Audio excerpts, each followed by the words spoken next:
Plan, installation électrique, comment faire?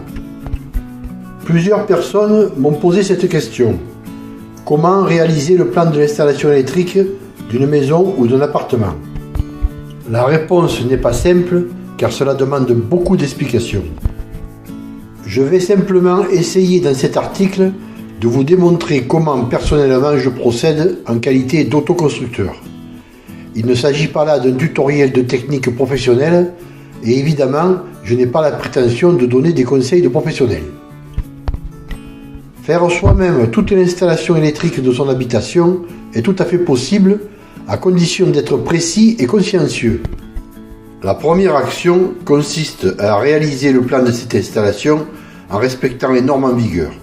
Je prends donc le plan de la maison concernée. Je commence par déterminer pièce par pièce tout l'appareillage que je prévois. Les points lumineux, les interrupteurs, les prises électriques, simples, doubles ou triples, et éventuellement les prises informatiques. Pour commencer, sur ce plan, je détermine l'emplacement de la gaine technique et du tableau électrique général. Dans ce cas, le tableau sera dans le cellier. Ceci fait, je vais commencer par faire un premier plan concernant toutes les lignes qui passeront sous comble ou faux plafond. Les points lumineux, prises réseau, volets roulants, etc. Je procède pièce par pièce en utilisant des symboles que j'ai créés pour illustrer ce plan. Voici la liste. Je place donc sur ce premier plan tous les appareillages qui seront alimentés par les combles ou le faux plafond. J'établis une liste de toutes les lignes dédiées à un appareil unique.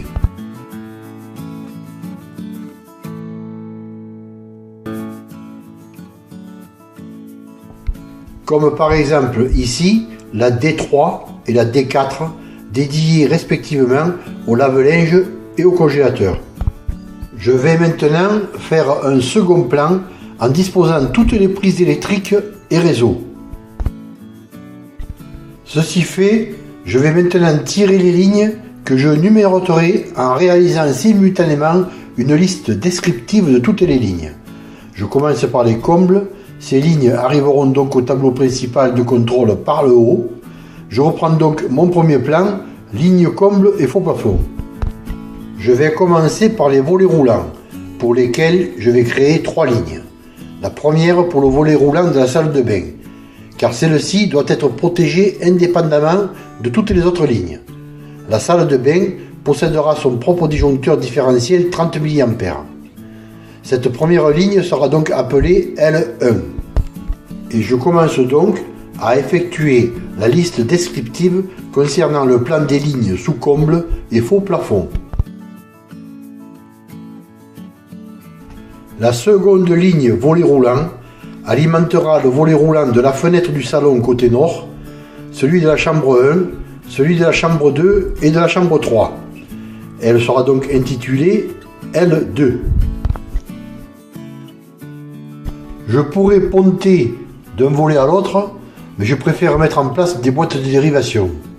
Je vais donc établir une liste des boîtes de dérivation avec pour chacune d'entre elles un croquis explicatif.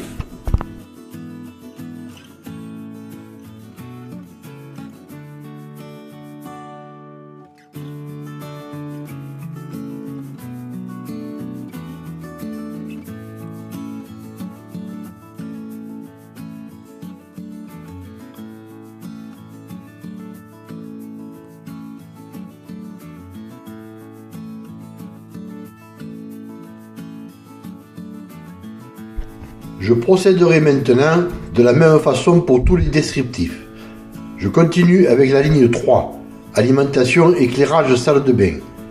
La ligne 4, alimentation prise sur le lavabo de la salle de bain. Ligne 5, alimentation sèche-serviette salle de bain. Ces 3 lignes rejoignent la boîte de dérivation B4 qui concerne les alimentations de la salle de bain. Et bien entendu, je consigne tout cela au fur et à mesure sur le descriptif des lignes.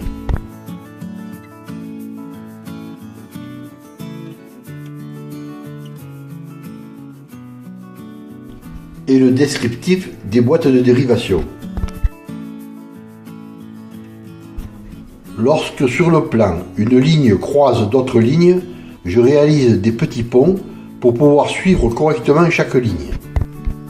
Je continue avec la ligne 6, alimentation des 2 points lumineux centraux du salon.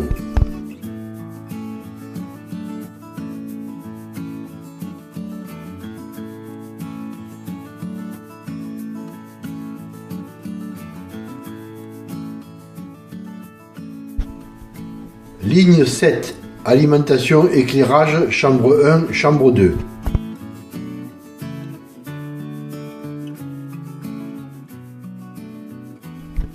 Ligne 8, alimentation des appliques du salon.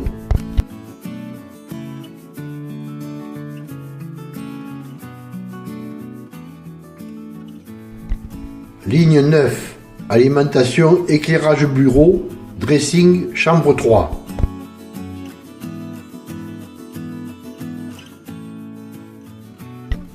Ligne 10, alimentation éclairage dégagement.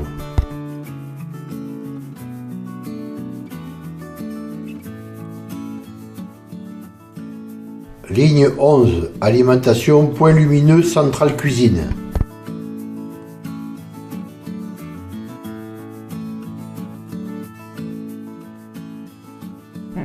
Ligne 12, alimentation éclairage WC.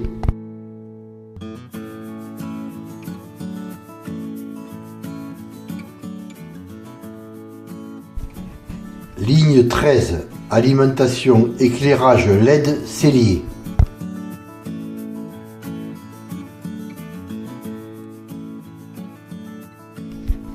Ligne 14, alimentation ligne LED du plan de travail cuisine nord.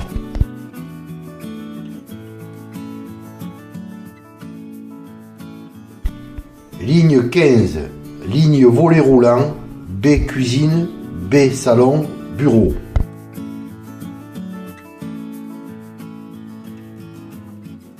Ligne 16, alimentation éclairage extérieur.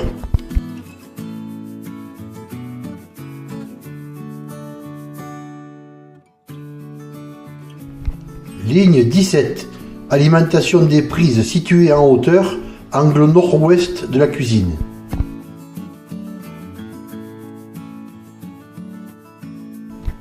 Ligne 18, ligne câble réseau située en hauteur, angle nord-ouest cuisine.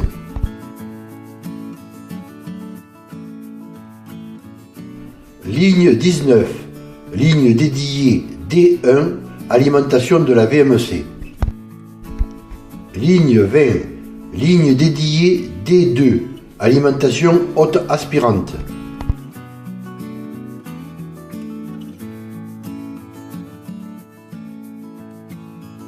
Voilà, donc si je n'ai rien oublié, le plan des lignes sous comble est terminé. On pourra donc maintenant suivre facilement une ligne, comme ici par exemple la ligne 12, le circuit éclairage du WC. Je vais maintenant procéder de la même façon pour les lignes au sol qui seront enfouies dans la chape. Pour les prises 16 A, la norme indique que si on utilise des conducteurs de 1,5 mm², on peut ponter 8 prises par ligne. Si on utilise des conducteurs de 2,5 mm², on peut ponter 12 prises par ligne. Sachant que toutes les prises sont comptables, c'est-à-dire par exemple qu'un bloc de 3 prises compte pour 3 prises, ce qui n'était pas tout à fait le cas avant 2016. Je prévois donc des lignes avec des conducteurs de 2,5 mm² et un maximum de 12 prises par ligne. Je prends donc le second plan et je commence par le côté nord en déployant les lignes en éventail pour éviter au maximum que les conduits se chevauchent, car sinon cela pose ensuite des problèmes d'épaisseur de chape. Je reprends donc le compte de numérotation des lignes. Ligne 21, ligne dédiée D3, lave-linge. Ligne 22, conducteur de terre vers la boîte B16 pour la réalisation de la ligne équipotentielle de terre de la salle de bain. Ligne 23, câble réseau salon Est.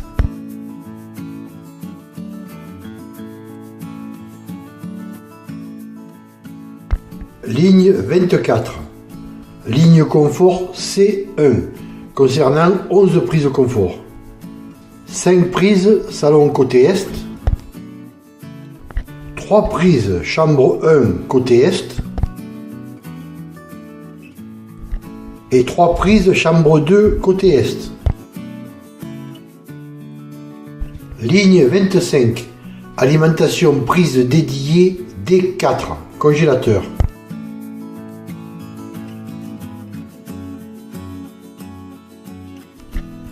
Ligne 26, ligne prise confort salle de bain.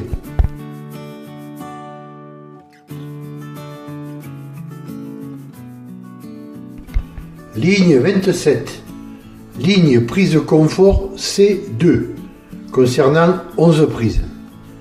Une prise cellier sud, une prise cellier ouest, une prise WC, 2 prises salon nord, 2 prises salon sud, 2 prises dégagement nord, une prise chambre 1 nord, une prise chambre 1 ouest.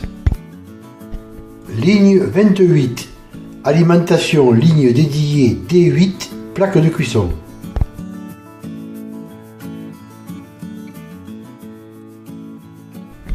Ligne 29, câble réseau chambre 1.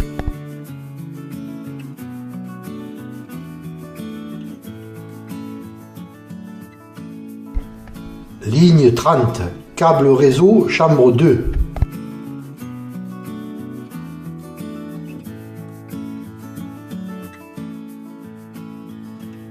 Ligne 31, ligne prise confort C3, concernant 11 prises.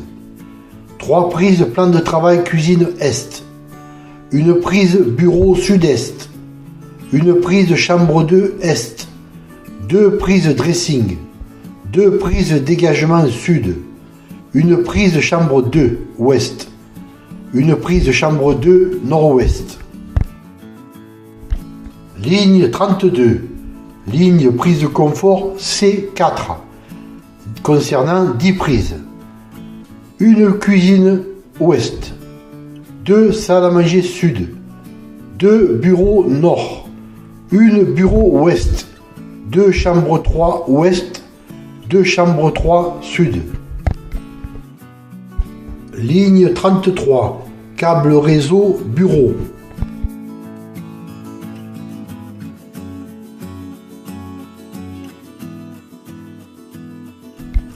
Ligne 34, câble réseau chambre 3.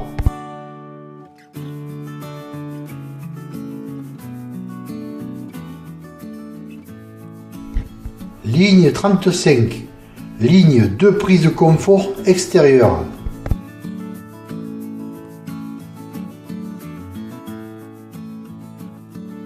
Ligne 36, ligne dédiée D11, réfrigérateur.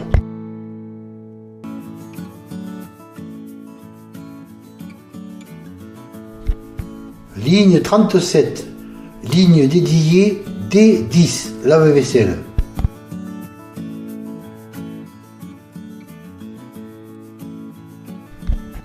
Ligne 38, ligne bloc 4 prises confort, plan de travail cuisine nord.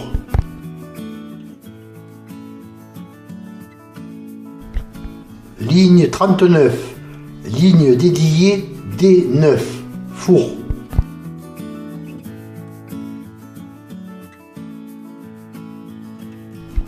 Ligne 40, ligne dédiée D7, unité intérieure pompe à chaleur.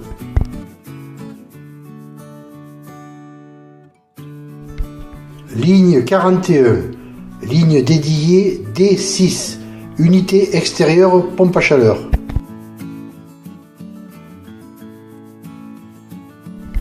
Ligne 42, ligne dédiée D5, chauffe-eau thermodynamique.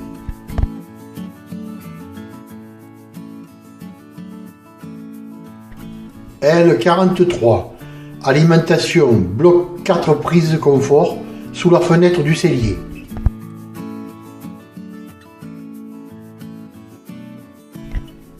Voilà, si je n'ai rien oublié, c'est la dernière ligne. Il y aura donc en tout 43 lignes à effectuer, 20 lignes sous comble ou faux plafond, et 23 lignes au sol. Lorsque je passerai à la réalisation de cette installation, je prendrai soin de numéroter les lignes à chacune des extrémités. Je noterai les numéros au feutre indélébile sur un petit drapeau fait d'un ruban adhésif large. Cet amas de conduits qui arrive au tableau, à première vue, semble effrayant. Mais si tout est marqué et répertorié, la réalisation du tableau et de ses branchements se fait sans problème.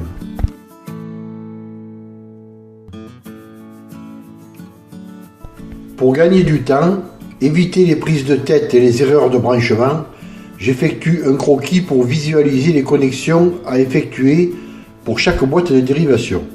Exemple pour la B10 qui concerne le point lumineux central de la cuisine avec son va-et-vient.